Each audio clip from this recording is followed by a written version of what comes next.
अस्सलाम वालेकुम friends, welcome back to top smarties drama serial अदावत।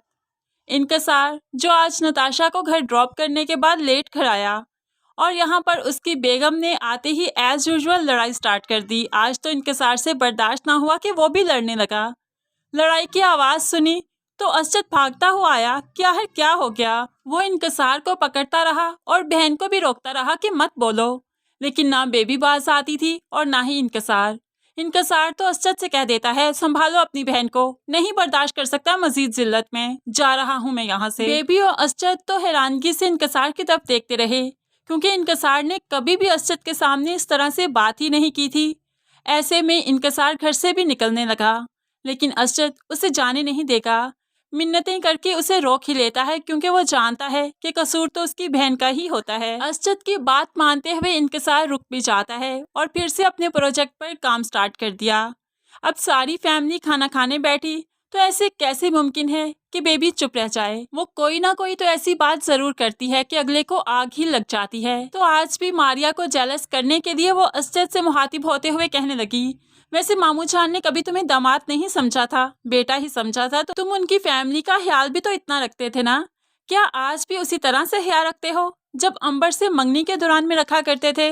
अब तो असद बस बहन को देखता रहा और मारिया भी एकदम फिर से बदगुमान हो जाती है, क्योंकि असद के साथ वो बार बार अंबर का नाम सुनना नहीं चाहती, लेकिन ये बेबी है ना, बार बार याद करवाती रहेगी। दूसरी तरफ जब रेहान घर आया तो माँ कहने लगी, तुमने बहुत अच्छा किया, अरीबा को बुके भेजते हुए उसे सालगिरह विश कर दी, वो बहुत खुश थी।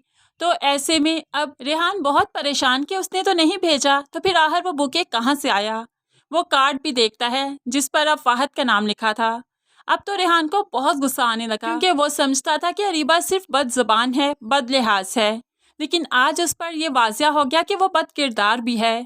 ऐसे में वो अरीबा से लड़ते हुए कहने लगा, बहुत ही गुस्सा है मुझे खुद पर, आखिर मैंने तुम्हारे साथ शादी के लिए हाँ क्यों की? ये मेरी ही गलती है और मैं अपनी ही गलती पर पछता रहा हूँ। अरीबा को बहुत ही गुस्सा आता है।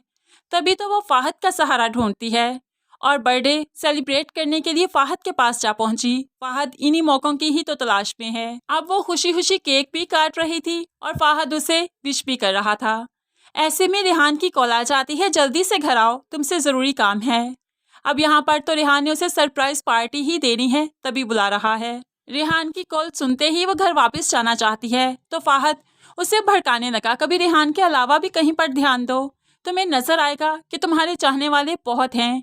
रेहान तो किसी खाते में नहीं आता, लेकिन फिर भी जैसे तैसे करके अरीबा वापस आ गई। यहाँ पर आकर देखा कि डेकोरेशन थी और रेहान ने इसीलिए बुलाया था कि उसकी बर्थडे सेलिब्रेट करनी थी। तो आते ही नूर ने मामा को बुके भी दिया। सभी बहुत खुश थे, लेकिन अरीबा बहुत गुस्से में थी, क्योंकि रेहान ने पहले काफ़ी इंसल्ट की थी, इसलिए वो बुके उठाकर नीचे दे मारती है। तो नूर परेशानी में कहने लगी, क्या हुआ मामा, ऐसे क्यों कर रही हैं? तो अब अरीबा भड़कने लगी, बदतमीजी करते हुए कहने लगी, नहीं हूँ तुम्हारी माँ मैं, तुम्हारी माँ तो तुम्हें पैदा करते ही मर गई और मुझे भी जिंदा दरगोर कर दिया गया।